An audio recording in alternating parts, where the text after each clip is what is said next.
오늘의 주요 뉴스입니다. 40대 이하 성인의 코로나19 백신 접종 계획이 이번 주 금요일에 발표됩니다. 대상자는 18세에서 49세 1,700만 명으로 8월 하순쯤부터 화이자 백신이 주력으로 사용될 전망입니다. 코로나19 확산 방지를 위해 오는 30일부터 백화점과 대형마트 등에서 QR코드가 의무화됩니다. 동네 슈퍼와 전통시장 등은 적용 대상에서 제외됐습니다. 우리 경제가 2분기에 0.7% 성장했습니다.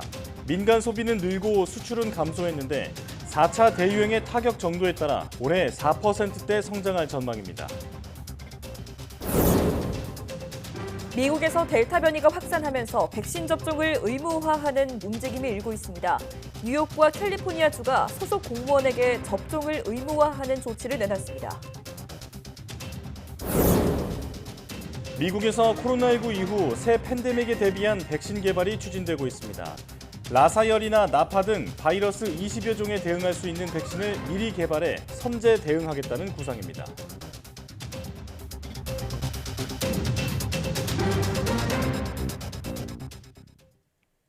여러분 안녕하십니까? 사이언스 투데이 시작합니다. 정부가 오는 30일 40대 이하 성인의 코로나19 예방접종 시행 계획을 발표합니다. 코로나19 예방접종 대응추진단은 8월 예방접종 시행 계획을 이달 30일에 공개하겠다고 밝혔습니다. 8월에는 18세에서 49세 1,700만 명을 위한 접종이 시작됩니다. 추진단은 지난 6월 17일에 발표한 3분기 접종 계획 등을 통해 40대 이하의 접종은 50대 등 7월 우선 접종자의 1차 접종이 마무리되는 8월 하순쯤 시작될 것이라고 밝힌 바 있습니다. 사용할 백신 제품에 대해서는 화이자 백신을 주력으로 사용하면서 모더나를 같이 활용하겠다는 계획을 공개했습니다. 이달 말 국내에 공급될 예정이었던 모더나사의 코로나19 백신은 다음 달에 들어오며 다음 달 공급될 예정이던 모더나 백신 물량은 예정대로 도입됩니다. 코로나19 예방접종 대응추진단은 보도자료를 통해 모더나사에 따르면 7월 말 공급 예정 물량 일정이 8월로 조정됐다며 7월 물량에 대해서는 제약사와 지속적으로 협의해 공급 일정을 확정하고 공개 가능한 범위 내에서 신속하게 안내할 예정이라고 밝혔습니다. 추진단은 이어 최근 모더나사 측에서 당초 7월 공급 예정이던 백신 물량이 생산 차질 문제로 공급 일정 조정이 불가피함을 통보했다며 이에 따라 세부 일정 등을 협의 중이라고 전했습니다. 또 8월 공급은 7월 공급 물량과 제조소가 다르라 당초 계획대로 진행될 예정임을 확인했다고 덧붙였습니다. 국내 코로나19 확산세가 거센 가운데 전파력이 더 강한 인도 유래 델타형 변이가 신규 변이의 88%에 이르는 등 우세종으로 자리 잡으면서 최대 위험 요인으로 떠오르고 있습니다.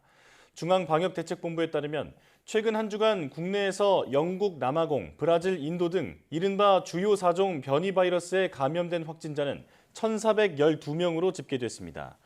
이 가운데 델타형 변이가 1,242명으로 전체의 88%를 차지했습니다. 확진자의 감염 경로를 보면 1,233명이 국내 감염, 179명이 해외 유입 사례입니다. 특히 국내 감염 사례 가운데 델타 변이는 87.6%인 1,080명으로 알파형의 약 7배에 달했습니다.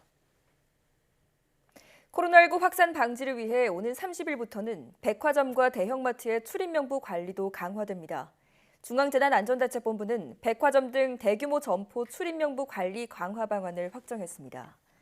중대본은 사회적 거리두기 1, 2단계에는 현행대로 방역 예방 활동과 개별 점포 중심으로 출입 관리를 시행하되 3단계부터는 권역 확산 등 대유행 초기에 접어든다는 점을 고려해 안심콜, QR코드 등 출입명부 관리 도입을 의무화한다면서 감염에 대한 역학조사가 신속하게 이루어질 수 있도록 할 계획이라고 밝혔습니다. 대상 시설은 집단 감염 발생 시 대규모 확산 우려가 큰 유통산업발전법상 3,000제곱미터 이상인 백화점과 대형마트 등 대규모 점포입니다. 지난 2분기 우리 경제가 민간 소비가 강하게 살아나면서 0.7% 성장했습니다. 코로나19 4차 대유행의 3분기 성장률 타격 정도에 따라 올해 4%대 성장이 좌우될 전망입니다. 이종수 기자가 보도합니다. 한국은행은 2분기 실질 국내 총생산 GDP가 1분기에 비해 0.7% 성장했다고 밝혔습니다. 2분기 성장률을 부문별로 보면 민간 소비 회복이 두드러졌습니다. 의류와 음식 숙박 등 서비스 소비가 늘면서 민간 소비가 3.5% 증가했습니다. 이러한 증가율은 2009년 2분기 3.6% 이후 12년 만에 가장 높습니다. 정부 소비도 건강보험급여비 지출을 중심으로 3.9% 늘었습니다. 반면에 수출은 자동차 LCD 등을 중심으로 2% 감소했습니다.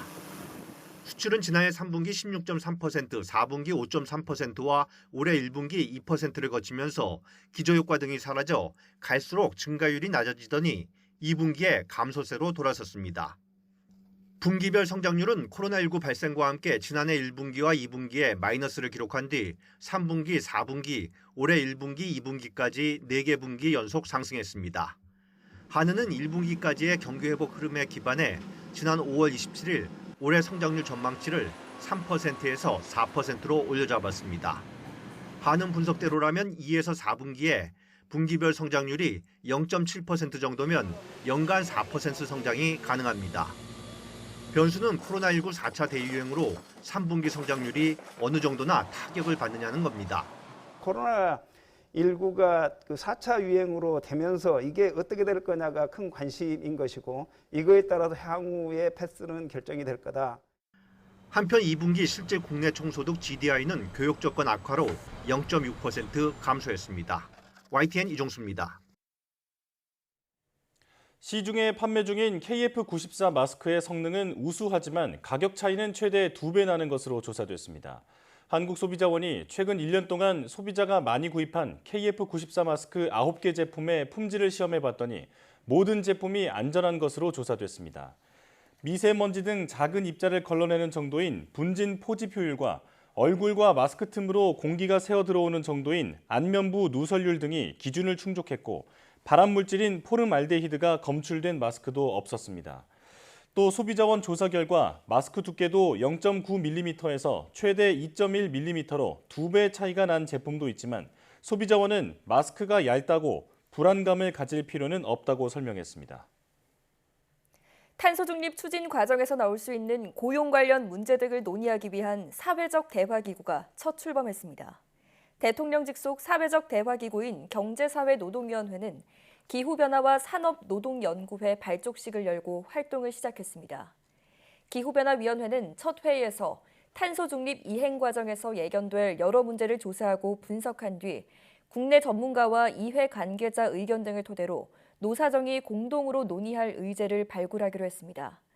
기후변화연구회에는 한국노총과 공공노련, 금속노련, 경총, 대한상의, 중소기업 중앙회 등 노사단체와 정부, 관련 분야 전문가 등이 참여하고 있으며 위원장에는 노용진 서울과기대 교수가 위촉됐습니다. 방탄소년단의 버터가 다시 빌보드 메인 싱글 차트 핫100 1위에 올랐습니다. 방탄소년단은 자신들의 곡으로 엎치락 뒤치락하면서 2달 내내 빌보드를 점령하고 있습니다. 김혜연 기자입니다. 지난주 BTS 신곡에 밀려 7위로 내려갔던 BTS의 버터. 한 주 만에 다시 치고 올라와 1위를 차지했습니다. 버터는 지난달부터 7주 연속 1위, 통산 8주 1위에 올랐습니다. 올해 8주 이상 1위를 차지한 곡은 BTS 버터와 올리비아 로드리고의 드라이버스 라이선스 두 곡이 유일합니다. 특히 BTS는 지난주 1위 곡 퍼미션 투 댄스와 합쳐 6월과 7월 2달 내내 빌보드 핫100 정상 자리를 내주지 않았습니다. 두 곡 모두 거대 팬덤을 중심으로 한 압도적인 다운로드량이 버팀목이 됐는데 버터의 경우 인기에 힘입어서 현지 라디오에서도 많이 방송하면서 장기 흥행이 가능했습니다. 무엇보다 이번 달 신곡을 발표한 에드 시런, 포스트 말론 등 쟁쟁한 팝 가수들도 제쳐서 더 주목받고 있습니다. 올해 연달아 발표한 2개의 영어곡으로 미국 음악 시장에서 완전히 주류로 안착했다는 평가입니다. 과거에는 이제 서구 팝스타 아니면 서구 팝 그룹들이 1위를 계속해서 차지를 하면서 그 외의 아티스트들이 약간 도전하는 형국이었는데 이제는 방탄소년단이 정상의 위치에 있고 나머지 팝 아티스트들이 방탄소년단의 위치에 도전을 하는. BTS는 9월 UN 총회 대통령 문화 특사로도 임명돼 기대를 모으고 있습니다. WHO 사무총장도 SNS를 통해 BTS 멤버들의 한국 이름을 일일이 거론하며 축하하기도 했습니다. 청년 세대의 아이콘으로 성장한 BTS가 세 번째 참석하는 이번 유엔 총회에서는 어떤 메시지를 전할지도 주목됩니다. YTN 김혜은입니다.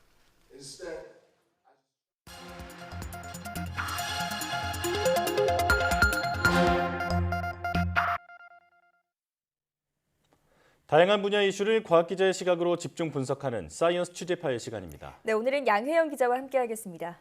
어서 오세요. 안녕하세요. 네, 오늘은 어떤 소식 준비해 오셨나요? 네, 이제 코로나19 4차 대유행 굉장히 심각하잖아요. 네. 유행이 점처럼 잡히지 않고 있자 정부가 결국에는 비수도권에서도 사회적 거리두기를 3단계로 높였습니다. 예. 이 강력한 거리두기 4단계로 수도권의 확산세는 정체 국면에 들어섰지만 풍선 효과로 비수도권에서의 확산세가 심상치 않았기 때문인데요. 예.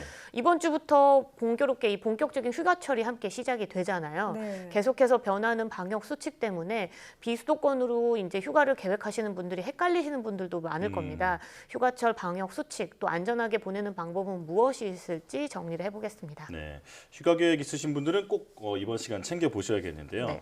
비수도권 거리두기 3단계 격상으로 우선 해수욕장 이용 방법이 달라지죠. 네, 그렇습니다. 우선 휴가철에 수요가 굉장히 많은 해수욕장의 이용이 다른데 특히 비수도권의 해수욕장은 물론이고요.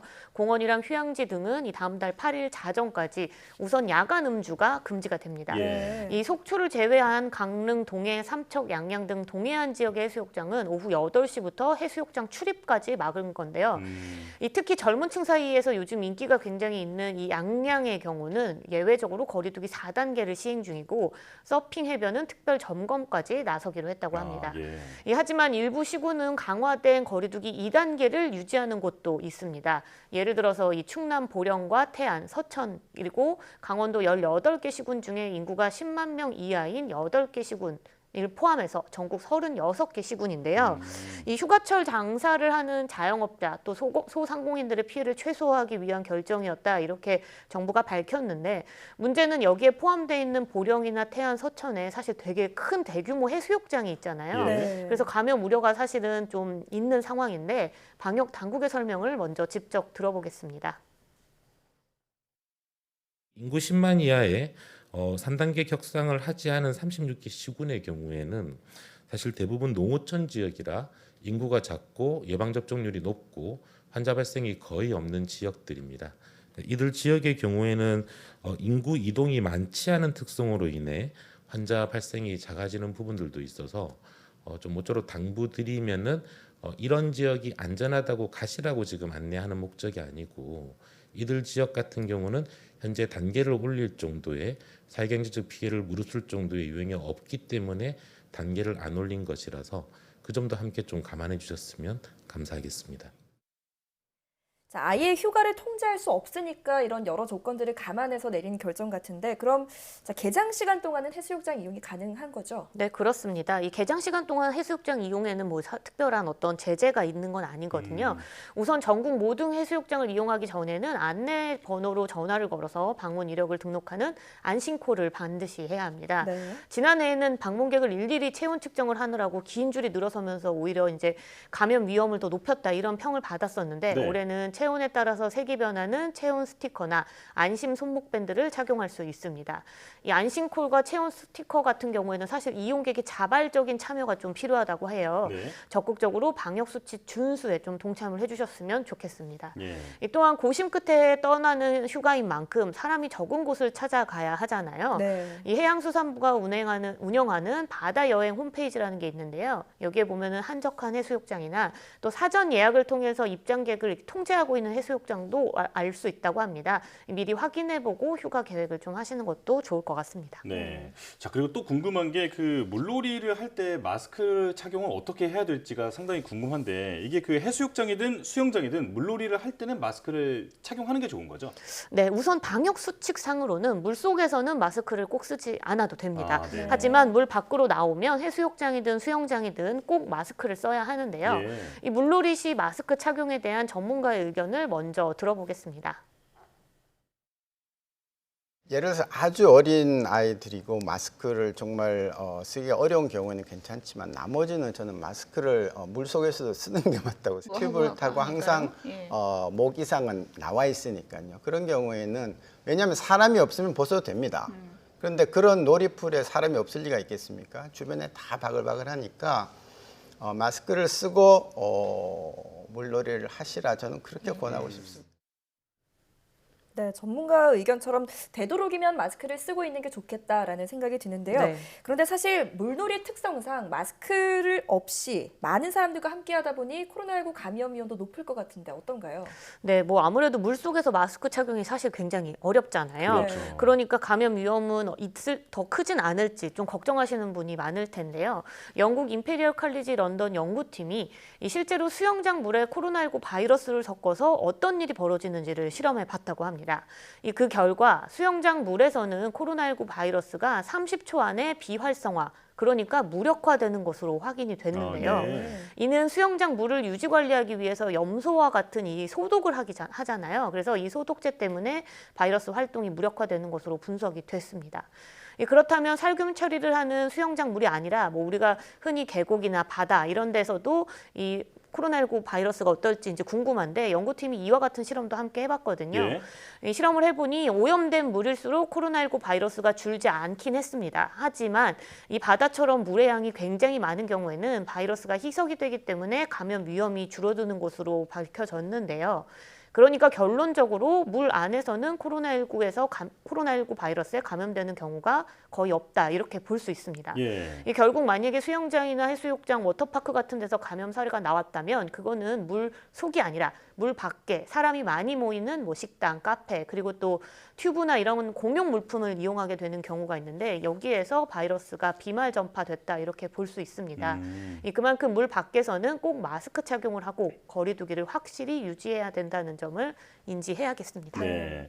자, 그리고 또 휴가를 떠나시는 분들이 헷갈릴 수 있는 게 수도권과 비수도권 같은 경우는 좀 지역마다 인원 모임 그 제한이 다르잖아요. 네. 그렇다면 지역이 다른 곳에 사는 친구나 친척들끼리 함께 모여서 여행을 가는 건 괜찮은 건가요? 네, 우선은 이 사적 모임 인원 제한은 4명까지다. 이거는 우선 기본적으로 기억하시는 게 좋습니다. 네. 그런데 수도권을 제외한 전국이 오후 6시 이후에 4명까지 모일 수 있다. 그러니까 수도권은 오후 6시가 넘어가면 2명까지밖에 못 모이잖아요. 네. 이게 숙박시설에도 똑같이 적용이 됩니다. 그래서 객실 정원 기준 초과는 금지되고 또 수도권의 경우는 오후 6시 이후에 3인 이상 숙박도 불가능하게 됩니다.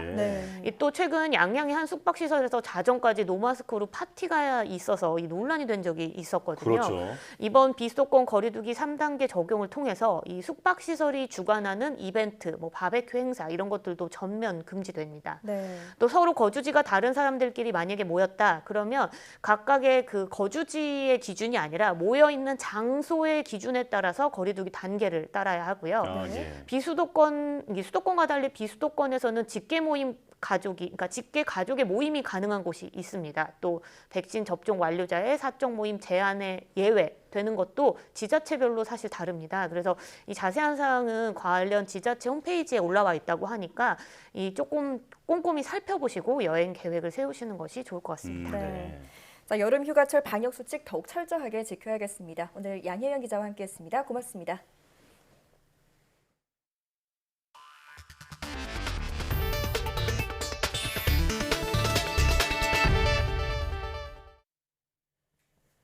미국에서 델타 변이 확산에 따른 코로나19 감염자가 재확산하면서 백신 접종을 의무화하거나 이를 촉구하는 움직임이 일고 있습니다. 최대 도시 뉴욕시와 캘리포니아주가 소속 공무원에게 접종을 의무화하는 조치를 내놨고 또 보건의료단체들도 의료인의 접종 의무화를 촉구하고 나섰습니다. 워싱턴에서 강태욱 특파원이 전해드립니다. 지난해 코로나19 대유행 때 최대 확산지였던 뉴욕시. 다음 달 13일 개학을 앞두고 시 공무원에게 백신 접종을 모두 마쳐달라고 요구했습니다. 대상자는 교사와 경찰, 소방관 등 34만여 명. On September 13th, the entire city workforce will be mandated under the COVID safety mandate to either get vaccinated, which is far preferable, or get tested once a week. 뉴욕타임스는 뉴욕 시민 500만 명이 적어도 한 차례 백신을 맞았지만 접종하지 않은 사람도 여전히 200만 명에 달한다고 설명했습니다. 최근 뉴욕의 하루 평균 신규 확진자는 6월 말과 비교해 3배가 넘는 800여 명 수준으로 증가했습니다. 또 주 단위로는 처음으로 캘리포니아주도 의무화 조치를 시행하기로 했습니다. 주 공무원과 의료기관 종사자는 모두 백신 접종을 해야 한다고 밝혔습니다. 246,000 Californians should be vaccinated. And if they're not vaccinated and cannot verify that they've been vaccinated, we are requiring that they get tested. 의사와 간호사 등 50여 개 보건의료단체는 공동 성명을 통해 의료인의 백신 접종 의무화를 촉구했습니다. 아직도 많은 의료 인력이 미접종 상태라면서 자신은 물론 동료와 가족, 시설 거주자와 환자를 보호하기 위해 필요하다고 주장했습니다. 요양원과 장기 요양시설 직원 가운데 최소 1회 백신을 맞은 직원은 59%에 불과한 것으로 알려졌습니다. 보건 전문가들은 다양한 유인책과 설득도 한계에 부닥친 만큼 이제는 강제성을 띠는 의무화만이 백신 접종률을 올릴 수 있는 유일한 대안이라고 보고 있습니다. 워싱턴에서 YTN 강태욱입니다. 현재 전 세계를 휩쓸고 있는 코로나19 대유행이 언젠가는 수그러들겠지만 또 다른 병원체에 의한 새로운 팬데믹 가능성은 여전합니다. 코로나 이후의 팬데믹 발생을 막기 위해 다양한 백신을 미리 개발해 놓으려는 프로젝트가 추진되고 있습니다. 박경석 기자가 취재했습니다. 뉴욕타임스는 앤서니 파우치 미 국립 알레르기 전염병 연구소장이 코로나19 이후 새로운 팬데믹에 대비한 백신 개발 프로젝트를 추진하고 있다고 보도했습니다. 라사열이나 니파 등 대유행 가능성이 있는 20여 종의 치명적인 바이러스에 대응할 수 있는 프로토타입 백신을 미리 개발해 놓겠다는 구상입니다. 프로토타입 백신이 있으면 해당 바이러스가 확산하는 초기 단계에 백신을 신속히 보급해 팬데믹을 미리 막을 수 있습니다. 이런 프로젝트가 가능해진 것은 바이러스의 구조를 파악하고 항체와 바이러스가 어떻게 결합하는지 등을 알아낼 수 있는 기술이 개발됐기 때문입니다. 파우치 소장은 백악관 등과 논의 중이라며 이르면 내년부터 프로젝트를 시작할 수 있을 것이라고 말했습니다. 또 바이러스 20종 가운데 우선 10개 종에 대한 백신 개발에 나서 5년 정도면 첫 성과를 낼 수 있을 것으로 기대했습니다. 이미 후보 바이러스 20종의 구조와 취약점 등을 정리하는 기초 작업은 마쳤습니다. 제약업체들과 프로토타입 백신 생산을 위한 공동 협약도 체결할 계획입니다. 하지만 매년 수십억 달러, 우리 돈 수조 원의 개발비를 조달하기 위해서는 미 의회를 설득해 예산을 배정받아야 하는 과제가 남아 있습니다. YTN 박경석입니다. 미국 정부가 상당수 국가를 상대로 시행하고 있는 국제 여행 제한을 당분간 유지하기로 했습니다. 젠 사키 백악관 대변인은 브리핑에서 델타 변이가 미국과 전 세계에서 확산하고 있다며 현 시점에서 기존의 여행 제한 방침을 유지할 것이라고 말했습니다. 이는 최근 백악관 고위급 회의 후 정해진 것으로 지난해부터 시행된 미국인에 대한 여행 규제가 단기간에 해제되지 않을 것임을 뜻한다고 로이터는 설명했습니다. 사키 대변인은 델타 변이에 따라 국내에서 특히 미접종자들 사이에서 감염이 증가하고 있고 앞으로 몇 주간 지속될 것으로 보인다고 밝혔습니다.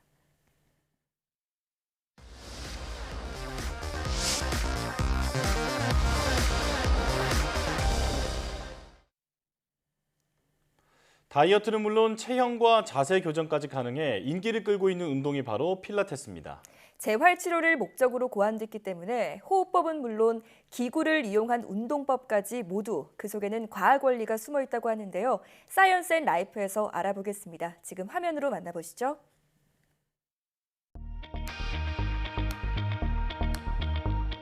다이어트와 함께 체형과 자세 교정까지 가능한 운동 필라테스. 다양한 기구를 활용해 유산소 효과는 물론 근력까지 키울 수 있어 최근 주목받는 취미로 급부상했습니다.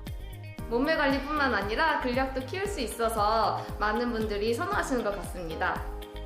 색다른 취미 필라테스의 매력은 물론 그 속에 담긴 해부학과 과학 원리를 짚어봅니다. 경기도 일산의 한 스튜디오. 이곳에서 필라테스를 배우며 건강과 아름다운 체형 두 마리 토끼를 잡은 이가 있으니 마시고 후업 쭉 척추를 쭉 펴주는 동작이에요. 그래서 가슴도 열리면서 말린 어깨에도 도움이 되는 동작입니다. 벌써 2년째 필라테스를 꾸준히 하고 있다는 22살 임다인 씨. 정체를 알 수 없는 기구에 매달려 팔과 복부의 힘으로만 온전히 버티고 있는데요. 습득이 결코 쉽지 않은 필라테스 동작들. 하지만 묵묵히 배움을 이어가는 이유가 있답니다. 집에 있는 시간이 길어지면서 뭐 허리도 아프고 몸도 조금 안 좋아지는 것 같아서 운동을 해야겠다 생각을 했는데 이제 필라테스라는 운동이 재활이랑 자세 교정에도 탁월하다고 해서 이 운동을 선택하게 되었습니다. 해보니까 좀 달라진 게 있어요? 네, 이제 보통 오랜만에 친구들 만나고 하면은 막 어깨도 엄청 펴졌다고 하고 되게 바르게 걷는다고 얘기해주고 할 정도로 많이 좋아졌어요. 진짜 어느 지역을 가도 필라테스 센터를 어렵지 않게 찾을 수 있을 정도로 사실 수도권은 정말 필라테스 센터가 부족한 곳이 없어요. 우리나라의 필라테스가 확실히 취미 운동으로 자리 잡았다고 생각이 듭니다. 평소에 잘 쓰지 않는 미세한 근육까지 단련하는 효과가 있어 신체를 전반적으로 탄탄하게 만들어준다는 필라테스. 특히 엉덩이 근육을 자극하는 건 물론 상하체 근육을 골고루 쓸 수밖에 없기 때문에 헬스 못지않은 자극과 효과를 느낄 수 있답니다. 신체의 균형을 잡아가며 필연적으로 향상되는 중심 근육의 힘. 필라테스 같은 경우에는 겉으로 보이는 큰 근육들보다는 얇고 긴 근육, 속근육을 단련시킬 수 있어서 아름다운 바디라인을 만들고 싶은 여성분들에게 굉장히 인기가 많아진 것 같습니다. 눈에 보이지 않는 근육, 이른바 속근육을 발달시킬 수 있는 필라테스.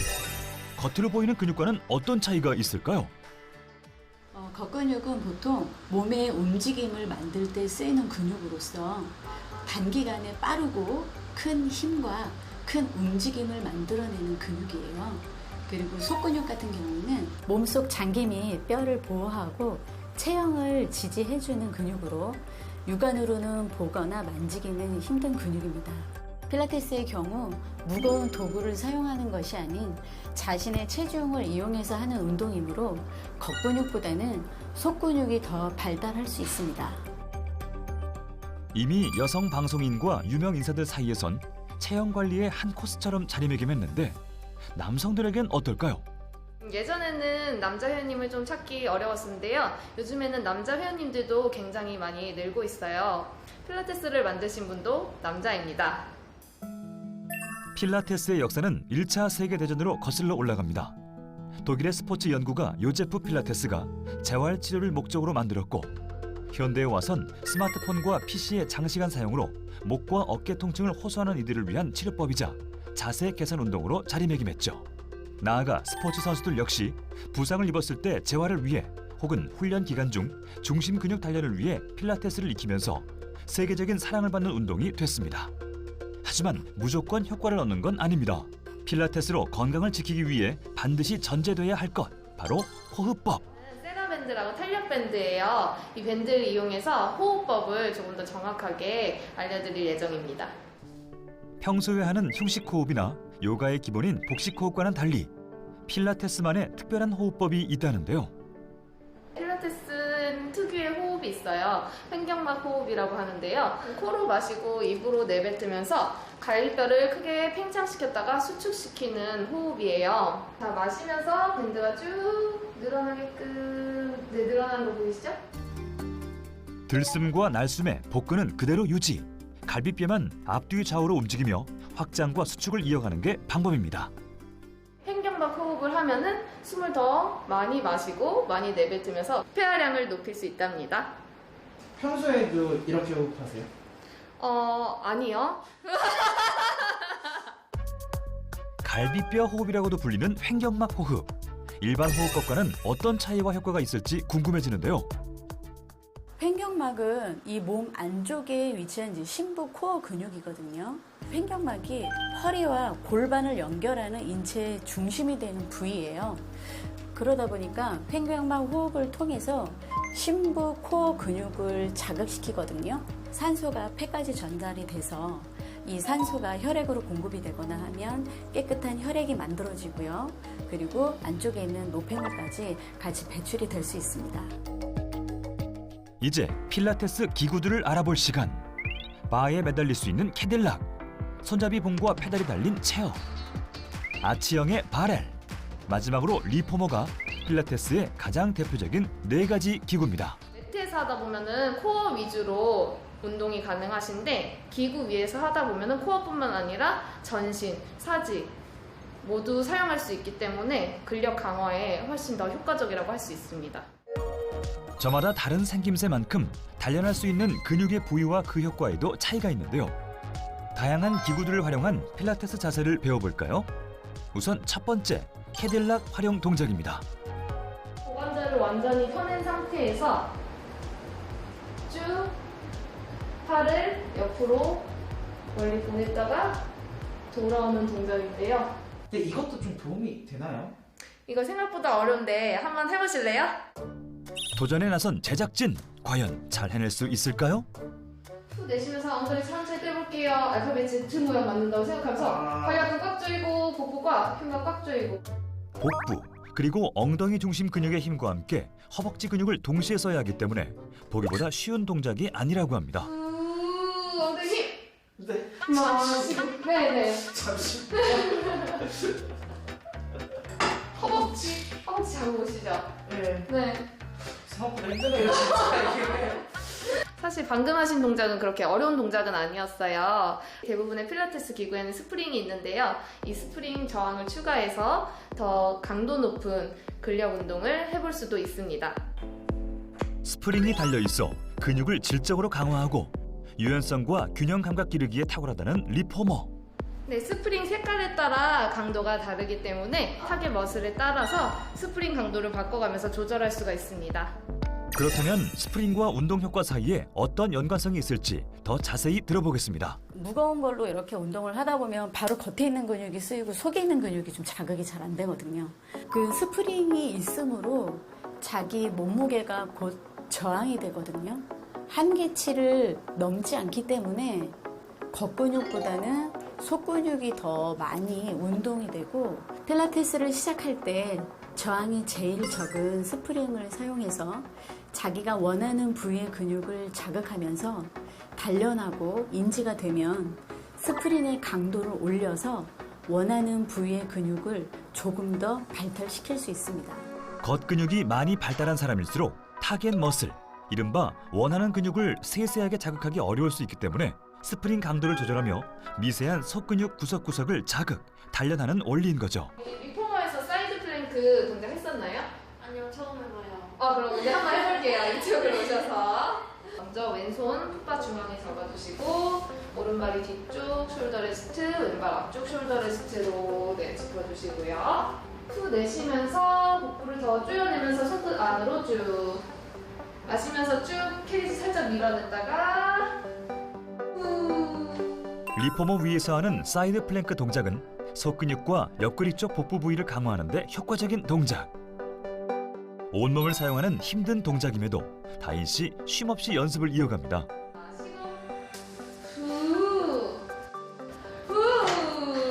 마시고 쭉.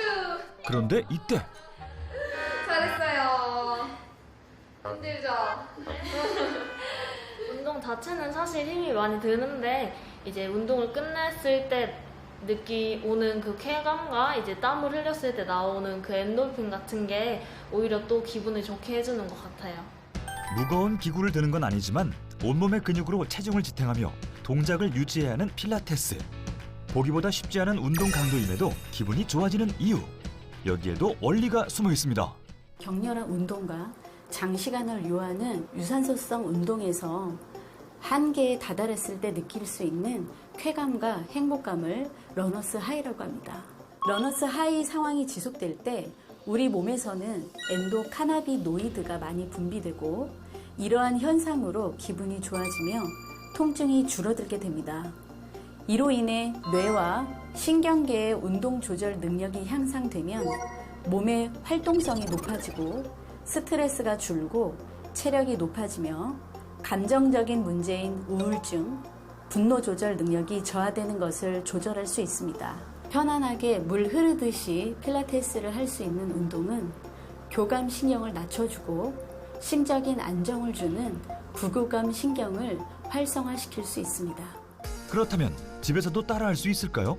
집에서도 쉽게 따라할 수 있는 필라테스 동작 몇 가지를 한번 알려드릴게요. 바닥에 누운 상태에서 이렇게 무릎을 세워주시고요. 양손은 골반 옆에 차렷 해주시고 척추를 말아서 골반부터 하나하나 천장 방향으로 들어 올려줍니다. 옆에서 봤을 때 무릎, 골반, 어깨가 대각선이 되도록 유지를 해주는 동작입니다. 올렸을 때 과도하게 가슴을 펴지 않게끔 조심해 주시고요. 하루 10번씩 3차례 반복하면 복부 속근육은 물론 하체 근육 단련에 제격. 이번 운동은 싱글레그 스트레치입니다. 말아서, 척추를 말아서 복부 코어에서 힘 꽉 잡아주시고 다리를 테이블탑으로 들어 올려서 한쪽 무릎을 가슴 쪽으로 당겨올 때 반대쪽 다리는 쭉 사선으로 뻗어주시고요. 이렇게 교차하면서 동작을 진행합니다. 다리를 뻗을 때마다 후 마시고 후 마시고 후. 이 동작은 특히 뱃살 제거에 특효랍니다. 네, 아직 기구 필라테스가 낯선 분들도 많이 계실 텐데요. 나에게 맞는, 내 난이도에 맞는 운동으로 처음엔 시작하실 수 있기 때문에 필라테스 운동을 하시면서 근력도 키우고 아름다운 바디라인도 만들어 보셨으면 좋겠습니다. 틀어진 체형도 교정하고 속근육도 기르고 운동계의 조용한 강자 필라테스로 올해 여름 내 몸속 숨은 아름다움과 마음의 건강을 찾아보는 건 어떨까요?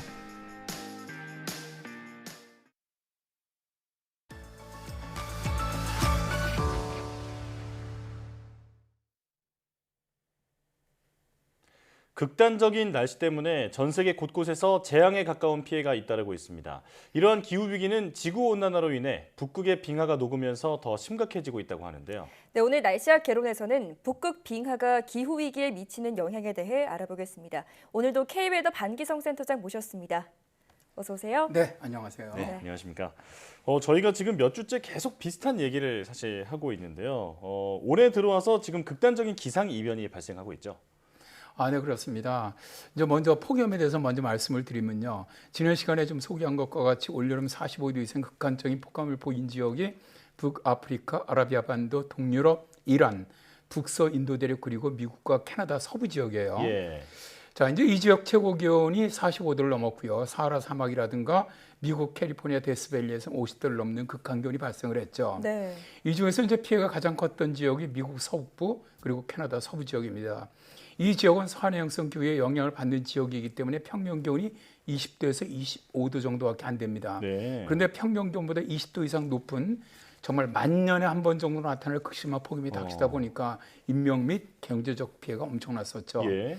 여기에 이제 폭염과 가뭄으로 인해서 오리건주 부트레그에서는 대형 산불이 발생하면서 뉴욕시보다 더 넓은 면적이 불타버리기도 했는데요.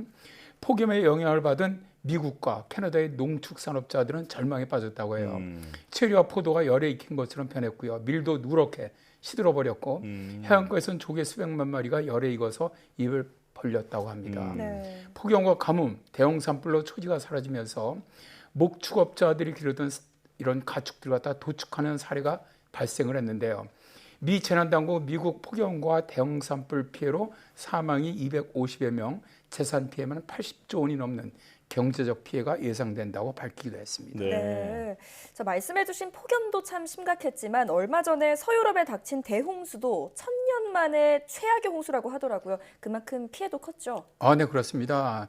이번에 그 독일과 벨기에에 닥쳤던 홍수로 인해서 230명이 넘는 사망자, 1,000명이 넘는 실종자가 발생을 했는데요. 네. 말씀하신 것처럼 1000년 만에 대홍수라고 할 만큼 1시간 강수량이 154mm를 기록을 하면서 역대 강수량 기록을 다 깨버렸습니다. 예. 강이 범람하면서 주택과 도로가 침수되고 철도는 끊겼고 일부 지역에서는 정전이 발생을 하고 식수 공급도 중단되었는데요. 기후변화로 인한 폭우와 홍수에 대비한 조기경보 체계를 다시 재정비해야 한다는 목소리가 나오고 있다고 합니다. 예. 독일에서만 홍수 피해 복구에 수십억 유로가 필요할 것으로 추산되고 있다고 하는데요. 기후변화가 정말 얼마나 심각한지를 잘 보여주는 사례가 또 있습니다. 7월 20일 중국 허난성의 장저우에서 발생을 했는데요. 1시간에 201.9mm의 집중호우가 내리면서 사망 및 실종이 30여 명, 모든 지하철 노선 운행이 중단되었고요. 지하철 전동차 안에 물이 가득 차면서 500여 명이 갇히는 사고도 발생을 했습니다. 예. 우리나라에서 작년 대홍수 때 작년 홍수가 제일 심했었는데 네. 부산이 1시간에 80mm, 대전이 100mm 내리면서 피해가 엄청 컸거든요.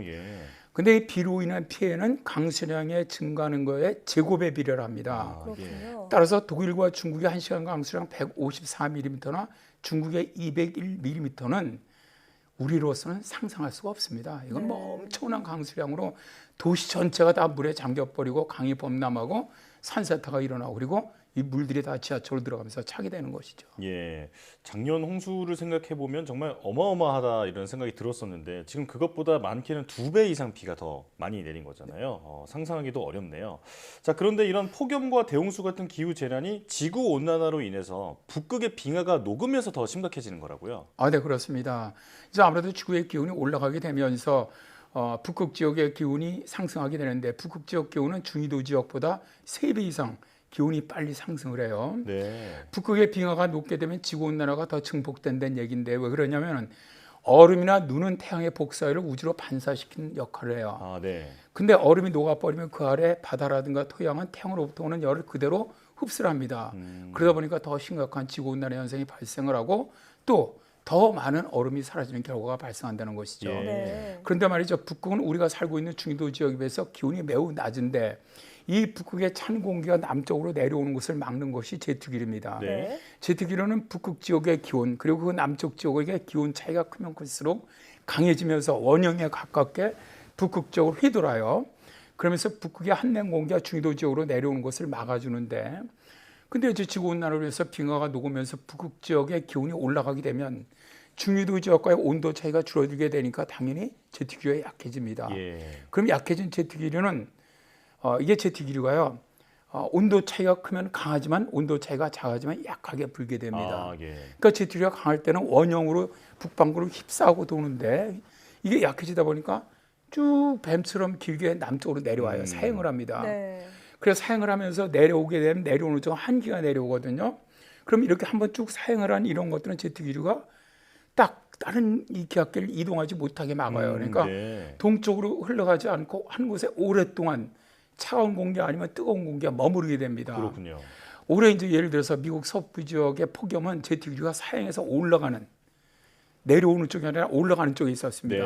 그러면서 그 위쪽에 분리고기압의 상층에 위치하게 되다 보니까 열돔 현상이 발생한 거거든요. 그래서 엄청난 폭염이 온 거고요. 서유럽의 대홍수는 제트기류가 남하하면서 그 상공에 오히려 찬 저기압이 위치한 거예요. 그러다 보니까 오랫동안 정체하다 보니까 비가 뭐 엄청나게 내린 것이죠.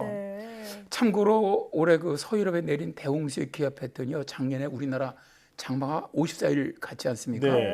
그 패턴하고 굉장히 유사했습니다. 그렇군요.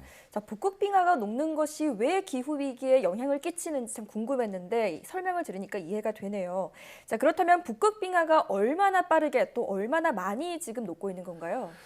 최근에 이제 북극의 빙하들이 상당히 빨리 녹고 있다는 이런 연구들이 계속 많이 발표가 되고 있습니다.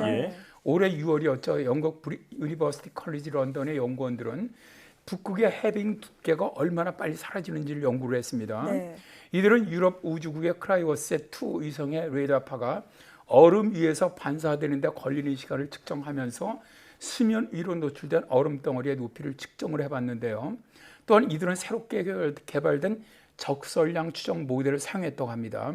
연구진은 이 모델을 이용해서 2002년부터 2018년까지 해빙에 쌓인 눈의 양에 대한 추정치를 산출을 하고 그 후에 적설량의 값과 이성 레이더 관측 결과를 종합하면서 북극 해빙 두께의 전반적인 감소율 또 연도별 해빙 두께의 변동성을 추정을 했습니다.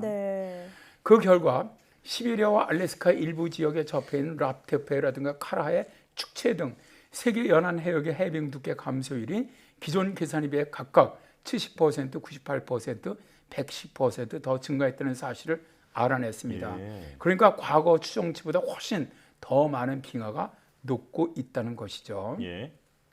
또한 조사 대상으로 삼은 7개 해역 모두에서 해빙 두께의 변동성이 해마다 58%씩 증가한다는 사실을 발견했는데요. 이들은 북극빙하의 두께가 지구의 건강성의 척도라고 말하면서 너무 많이 녹고 있어서 지구가 병들어가고 있다라고 밝히기도 했습니다. 예. 자, 그래서 이제 기후학자들이 그 매달 발표되는 북극 빙하 수치를 보면서 볼 때마다 가슴이 덜컥 내려앉는다 이런 얘기를 하는데요. 이게 아무래도 빙하의 녹는 속도가 예상보다 훨씬 빠르기 때문이겠죠? 네, 그렇습니다. 이제 아무래도 북극 빙하 녹는 속도가 우리가 예전에 추정했던 것보다 훨씬 더 빨리 녹다 보니까 최근에 발생하는 기후 재난들이 급격하게 증가하는 것이 다 이 영향으로 보는 것이죠. 올해 5월에 미 국립과학원회보에 실린 티핑 포인트가 지날 수도 있다는 제목의 연구 논문이 실렸어요. 미 항공우주국과 독일 지구과학연구센터 연구진들이 지난 140년 동안의 그린란드 중서부 빙하의 융해가 급증했다면서 지구온난화의 재앙을 경고하고 나섰는데요. 네. 이들은 우리는 벼랑 끝에 서 있다. 그린란드 빙하가 이미 티핑 포인트를 넘어섰을 수도 있다. 이 티핑 포인트가 뭐냐면 임계점이라고 우리가 얘기하지 않습니까? 이 네. 점을 지나버리면 더 이상 빙하가 녹는 현상을 막을 수가 없다는 겁니다. 예. 그러면서 앞으로 용해도가 상당히 향상될 것이며 이는 매우 우려스러운 일이라고 밝혔는데요. 네. 이들은 그레이스포 위성 등 두 개의 위성을 통해서 지표 바로 아래에 있는 산, 빙하, 대수층 등과 같은 거대한 물체의 질량을 측정을 했는데요. 예. 그 결과 그린란드의 경우 약 2,800억 톤의 빙하가 사라진 것으로 측정이 되었습니다. 네. 이들은 보고서에서 두려운 사실은 그린란드와 남극 대륙 빙하의 대량 손실이 시간이 지남에 따라 증가를 하고 있다.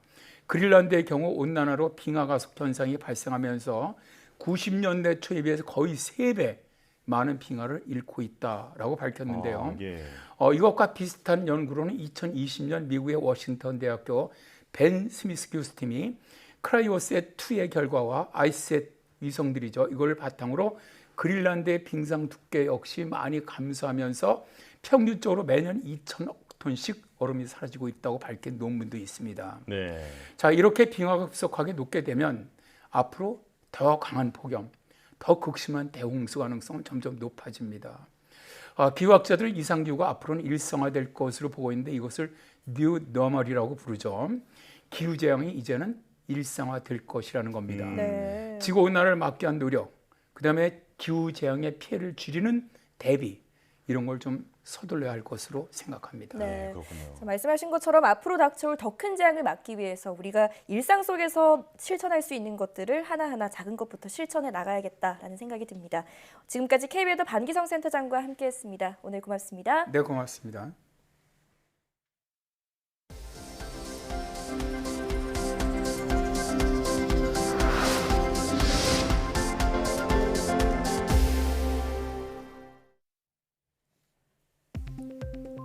국내 연구진이 살아있는 미생물에서 바이오 플라스틱이 만들어지는 과정을 세계 최초로 관찰했습니다. 카이스트 이상엽, 박용근 교수 연구팀은 3차원 홀로그래픽 현미경 기술을 통해 바이오 플라스틱 생산 미생물을 8시간 관찰하고 플라스틱 생성 과정을 규명했다고 밝혔습니다. 또 바이오 플라스틱의 분포와 플라스틱 형성에 영향을 주는 핵심 단백질도 알아냈다고 덧붙였습니다. 아토피가 있는 피부에는 미세먼지가 더 깊이 침투할 수 있다는 연구 결과가 나왔습니다. 한국표준과학연구원과 아모레퍼시픽 연구팀은 피부 속 미세먼지를 측정하는 기술을 개발한 결과 정상 피부와 비교했을 때 아토피 피부에서 미세먼지가 진피에 더 가까이 침투해 염증을 일으키는 모습을 확인했다고 밝혔습니다. 연구팀은 미세먼지의 주요 성분인 탄소 분자 결합을 영상화하는 기술을 개발해 기존 측정 기술보다 정확도를 높였다고 설명했습니다. 과학기술정보통신부가 제5차 적극행정위원회를 열고 반도체 수급 안정화를 위해 생산설비 부품의 통관을 간소화하는 방안을 의결했습니다. 이에 따라 반도체 생산설비는 수입 통관 시 반드시 거쳐야 하는 구성품 적합성 평가 면제 확인 절차가 간소화됩니다. 과기정통부는 이번 추진을 통해 반도체 공정 장비의 신속한 유지 보수가 가능해져 국내 반도체 수급 안정화에 도움될 것으로 기대된다고 밝혔습니다. 과학기술정보통신부는 ICT 분야 대학원생들에게 연구개발 성과물을 활용한 창업 기회를 제공하는 ICT 챌린지 2021을 개최한다고 밝혔습니다. ICT 챌린지 2021은 전국 39개 대학 ICT 석박사급 인재 양성 사업에 참여 중인 학생들을 대상으로 진행되며 접수는 오는 28일부터입니다.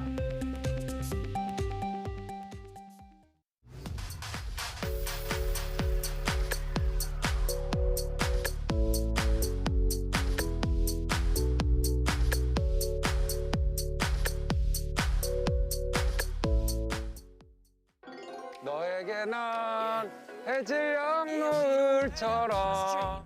너무 예쁘다. 영화 주인공 된 것 같아. 하나, 둘, 셋.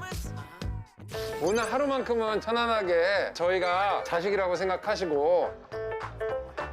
이 싹을 뽑아야 이거. 아 이거 풀도 뽑으면 좋지 이거. 다 내 뽑아. 뽑아. 아버님 배꼽도 뽑고. 아이고. 구멍가게라도 좀 하나 해주고 싶은데 그런 걸 좀 고쳐줬으면 해서. 일단 1차적인 정리가 필요하고. 와, 빼다 보니까 뭐 많네. 그치, 웃겠는데? 자, 이 깜판을 한번 만들어 보도록 하겠습니다. 안녕하십니까. 언니 개업 축하해요. 그래, 고마워. 오늘 가게 구경부터 해야지. 우와. 야, 뭐가 있네. 다니다. 어서 오세요. 어서오세요. 역시 이번 주도 바빴군요. 농사일부터 가게 수선에 입간판 제작까지 정말 수고 많았습니다. 고초듀오 멤버들이 어르신들의 마음까지 수선해드린 것 같아서 흐뭇하네요. 도움이 필요한 분들은 언제든지 YTN 사이언스 홈페이지에 사연 남겨주시기 바랍니다. 어려운 시기 YTN 사이언스는 국민과 함께하겠습니다. 시청해주신 여러분 고맙습니다.